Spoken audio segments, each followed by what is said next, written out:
I think first and foremost, I grew up with this. My father was in the Army, both Guard and Reserve, and he completed 32 years of service as well. I remember having this conversation with my dad, and he said to me, I think this is the time for you to seriously consider the Army. I remember the recruiter calling me and saying something about, I'm coming to pick you up, take you for your ASVAB. And he says, all right, now I'm taking you down to MEPS. And I didn't know what MEPS was. I said, okay. And I said, what exactly is this? He goes, they're just going to give you a physical. And, you know, and then I think under his breath, he kind of said, and swear you in. And I said, no, wait a minute. I don't know. I remember agreeing to that part. I need some time to think about it. And I remember him telling me very pointedly, directly, there's no more time to think about it. You're doing this. He knew enough that I was going to do it. So going to MEPS on October 15th of 1988. And that was it. And I was in. And so that's how I got in the program. That's how I signed up. And then I just learned my way through a handful of months of drill until I went to basic training. So I remember doing all that.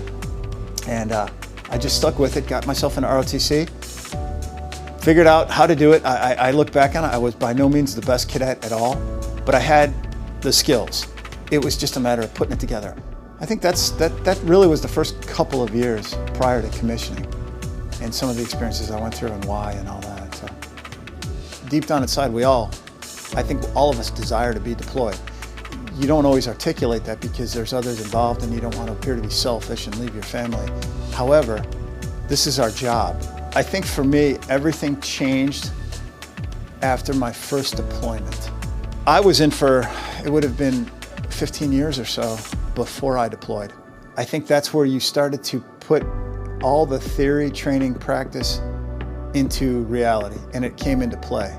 And I think all of us do that when we get deployed. So 2 deployments, both to Afghanistan, and a total of 14 years apart. So 03 and then again in 2017.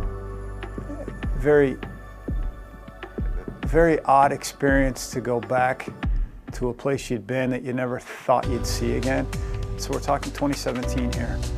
And the list came out, I believe in April or so, and my name was on the list. So pinning 06 in theater was fantastic. I mentioned General Nicholson in the ceremony. When I came home to here, then I was assigned here to Joint Force Headquarters, which I never drilled before here. And that was a bit of a culture shock for me.